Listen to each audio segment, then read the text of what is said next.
Yeah. What up, Rumbleverse? Happy Friday. I'm back, baby. Finally. Man, it's been like 6 or 7 weeks since the last video. I wasn't planning on taking this long of a hiatus. Was traveling with the fam. The studio I was using got shut down, so I'm back at home trying to do this. So I apologize. The sound and the video is not going to be as good as it was. I also don't have a teleprompter, so that's a little bit of a pain in the ass. Work on getting that resolved as well. I missed you all. I'm glad to be back. Um, as always, if you like the content, please don't forget to subscribe to the channel so you never miss an episode and you can stay up to date on the latest cybersecurity news. On locals, I'm working on rolling out a cybersecurity awareness training program so that small businesses can get this stuff for relatively cheap or hopefully for free. I'm trying to get it done for free so I can offer it. If I can't get it to work on there totally, I'll probably do it through my website. So, more on that to come. When I get it set up, I will give instructions on how you can access that if anyone's interested in using that to train their employees. As always, I'll share the links to these articles and the video description for anyone that's interested in diving deeper into this. All right, let's do this. I'm a bit rusty. All right, Mailchimp. So Mailchimp suffered another security breach, compromising some customer information. It's a popular email marketing newsletter service. A lot of people use it. They disclosed yet another security breach. It enabled threat actors to access an internal support and account admin tool to obtain information on about 133 customers. It's actually not too bad because considering how many people use MailChimp for only 133 customers to have an issue, the unauthorized actor conducted a social engineering attack on MailChimp employees and contractors and obtained access to select MailChimp accounts using employee credentials compromised in that attack. Um, so MailChimp said it identified the lapse on January 11th, 2023, so about 3 weeks ago, and noted that there is no evidence that the unauthorized party breached into its systems or other customer information beyond those 133 accounts. It further said the primary contacts for all those affected accounts were notified within 24 hours and that it has since assisted those users in regaining access to their accounts. The Atlanta based company, however, did not reveal the duration for which the intruder remained on its systems and the exact types of information accessed. WooCommerce, which is one of the breached accounts, said the incident exposed users' names, store URLs, addresses, and email addresses, but not their payment data, passwords, or other sensitive information. So that's good. In the past year alone, MailChimp has been the victim of two different breaches, the first one of which involved a malicious actor gaining unauthorized access to 319 customer accounts. This was back in April in 2022, with the goal of carrying out crypto phishing scams. And then in August of 2022, it fell for another elaborate social engineering attack orchestrated by a group called Octopus and resulted in the compromise of 216 customer accounts. Again, we've talked about this before. As you can see, the social engineering, it's effective. Even on big companies like MailChimp, I'm sure they have security awareness training for all their users. The human element is the one of the biggest risks that we face, no matter what tools we implement. If someone in your organization clicks on malicious email, this can happen. The training helps reduce those chances. That's why it's important. But yeah, it still happens. So nothing's 100%. Don't let anyone tell you that they can 100% protect you. It's not possible. I mean, when we get into zero trust, yeah, that's probably it's close to that, but it's not. Really, nothing's 100%. Just remember that.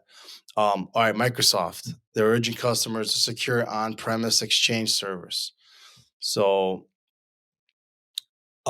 We see this a lot. Okay, so Exchange servers updated as well as so Microsoft's urging customers to keep their Exchange servers updated as well as take steps to bolster the environment, such as enabling Windows Extended Protection and configuring certificate-based signing for PowerShell serialized payloads.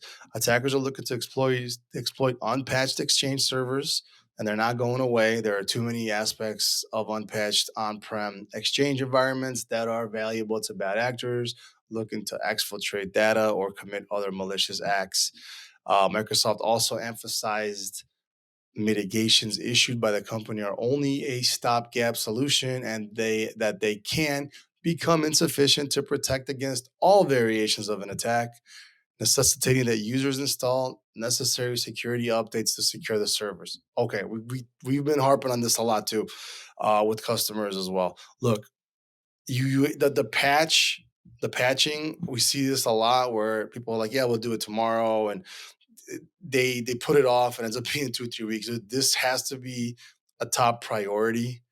We're also seeing people have issues with equipment that's no longer supported. It's end of life. It's reached end of life. It's still in service. This is an easy way for someone to get into your network. So the patching is essential. Backups are essential, but the patching, it has to be done on time. Too many people are leaving it for a month, 2 months, whatever. They're not doing it immediately if they have the opportunity to. So just be aware that this is still an issue, especially in on-prem Exchange servers. In the cloud, it's a lot easier for this, but on-prem, usually you have to have someone. Well, not usually. You have to have someone do this locally inside your office. So make sure that's being done. So the Exchange server has been proven to be a lucrative attack vector in the recent years, according to Microsoft. Well, with the number of security flaws in the software weaponized as 0 days to hack into systems in the past 2 years alone, several sets of vulnerabilities have been discovered in Exchange server.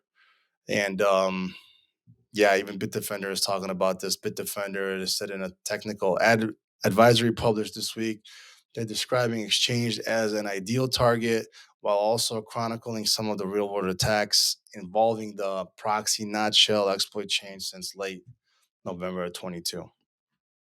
There's like a detailed picture here. I check out the link to this because there's a lot of other internal links to this. It's a pretty long article. I don't want to read the whole thing. There's a lot of information in here.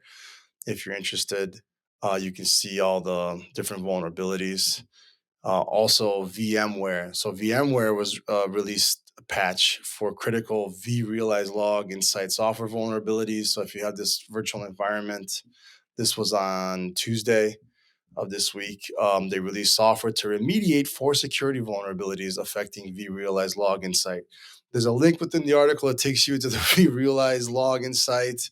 It's also known as ARIA operations for logs.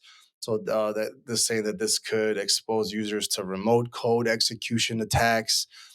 Two of the flaws are critical. So they're critical. They're carrying a severity rating of 9.8 out of 10, a maximum of 10. The virtualization service provider noted in its security bulletin for 2023. So the tracking on this, I'll send the link to this. I've been I gotta try to remember to put this in every time so you can check the vulnerabilities. This list is constantly updated. The two critical flaws are CV 2022 31706 and 31704. The directory traversal and broken access control issues could be exploited by a threat actor to achieve remote code execution, irrespective of the difference in the attack pathway. So if you're using VMware, follow the link, go look at these vulnerabilities. They have mitigations and all the like whatever they have is tracked on here. Um, these CVs are the way to see where the latest info is. It tells you about the specific flaw and how to mitigate. So I'll share that link in here as well. So like I said, there's four of them. Two are critical. I'm sure. Let's say the third vulnerability relates to deserialization flaw that could be weaponized by an unauthenticated attacker to trigger a denial of service condition. Um, okay, so Yeah, I'm gonna share this. Definitely, if you have VM, where if you have this environment, take a look at some of these flaws. This article is pretty long too, but I'm gonna have the link to the actual to that directory that keeps the CVEs, that keeps them updated. All right, a little rusty, man. That was rough. Yeah, that's it for this week. I'll try to break down some of this stuff more. I know there's a lot of information. It's hard to like try to break it down to more layman's terms. I'm trying to relate this more for businesses so they understand these threats, things that are more relevant to them. Uh, it's a lot of info. Honestly, it's hard to even to break it down to simplify it. But I'll do my best. Anyways, thank you for joining me once again. I'm glad I was able to put another video out. I'll be pushing to try to get this out every week again and stay consistent so that I can keep you up to date on the latest security threats. I'll start putting in more tips, things like that, and creating more content for you on locals as well. Whatever I can't share on here, I'll have on there and I'll have on my website. More to come on this, some of these things. I'll keep you up to date. Rumbleverse, have a great weekend. Thank you. See you next time.